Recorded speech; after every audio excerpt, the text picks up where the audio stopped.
Welcome back. All right, playing the comparison game. Who could LeBron James be compared to? Our very own NBA insider Tom Haberstroh had a really interesting take. In his ESPN.com article, Tom says LeBron hasn't been himself in this year's playoffs and that the 30-year-old edition of LeBron is comparable to the 2001 version of Allen Iverson, and here's why. Take a look at these numbers.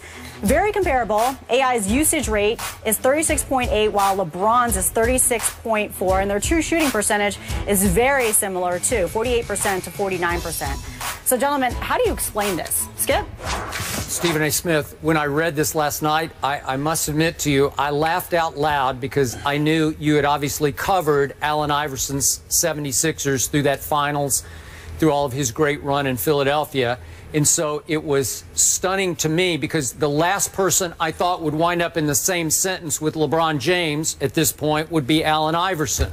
But I want to compliment Tom Haberstroh over the statistical insight he delivered in this piece because it opened my eyes.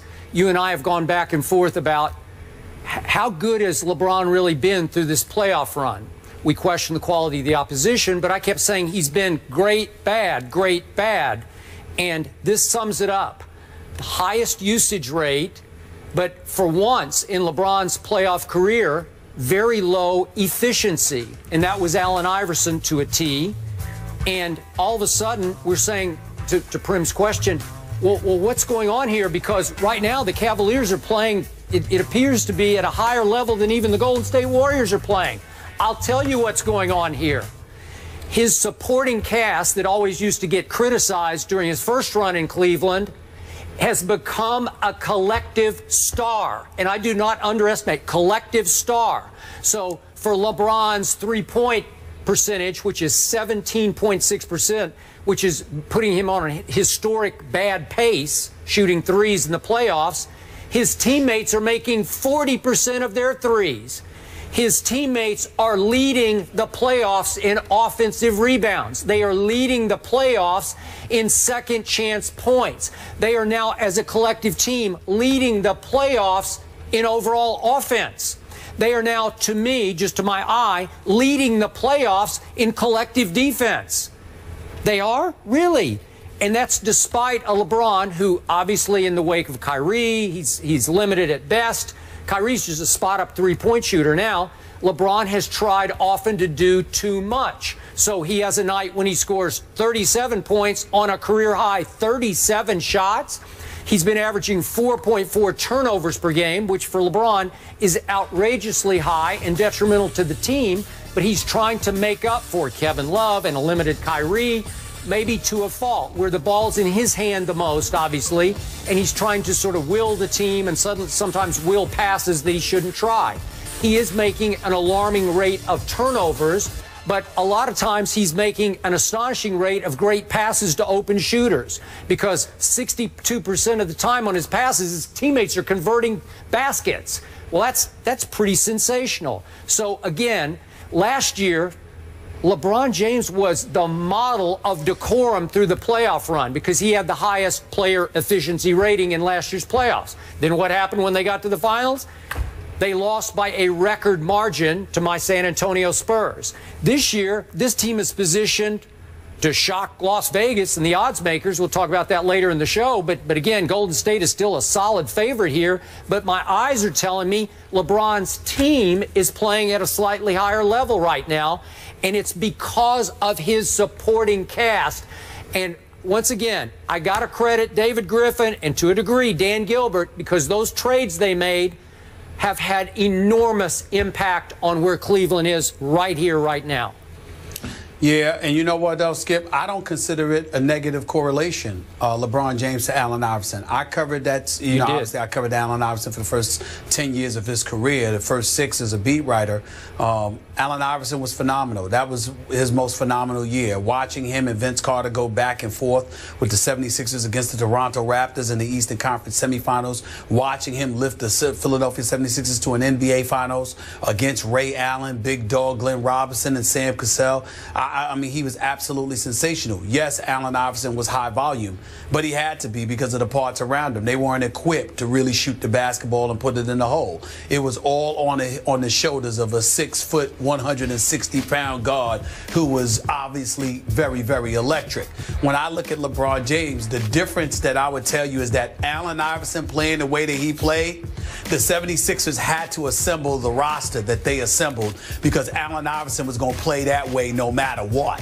LeBron James is forced to try and do these things because of injuries to Love, to Kyrie, and how he has to play the role of facilitator and beyond. So where I jump off the boat in terms of the comparison is that LeBron is reluctant to do what comes very, very natural, or came very, very natural to Allen Iverson. Outside of that, Haberstrom is absolutely right. I mean, in terms of the inefficiency, the turnovers, the shooting percentage from three-point range, what it tells me is that LeBron James better get to the hole an awful lot in the NBA Finals. Yep. Or the Cleveland Cavaliers are not going to have much of a chance. Because if he's shooting threes, but he is this inefficient, it's going to cost them dearly, because the Golden State Warriors, you're going to have to score over 100 points to beat them most of the time. Sure. They're going to put up 100 points. Yep. You're going to have to be able to add to that fire. You're going to have to have your own level of firepower yourself. And he's going to have to, it's going to be an incredible challenge for LeBron, Skip, because not only does he have to be efficient, he has to ensure that the rest of his team is as well. Because J.R. Smith, more than most, is inclined to go, you know, nip and tuck with Golden State. You firing a three, here I come. You know, True. And so you might have to reel it in a little bit. It's going to be, it's a tough challenge for LeBron James, no question. He is going to have to clean up his act a little bit, because right now his true shooting percentage of 49% ranks 93rd among players who are in the overall playoffs. And yet, quick point back to Iverson. And I understand you loved him. I love to watch him. Probably still didn't get enough credit. But remember, he did have alongside the Defensive Player of the Year in Mutombo that year, right? And Aaron McKee was the 6th man of the year that year. Was. Okay, yes, so that's pretty great. And then they ran into the Lakers, who had just swept their way through the playoffs, and they beat the Lakers in Game 1, which is pretty great, I thought. When they lost four straight.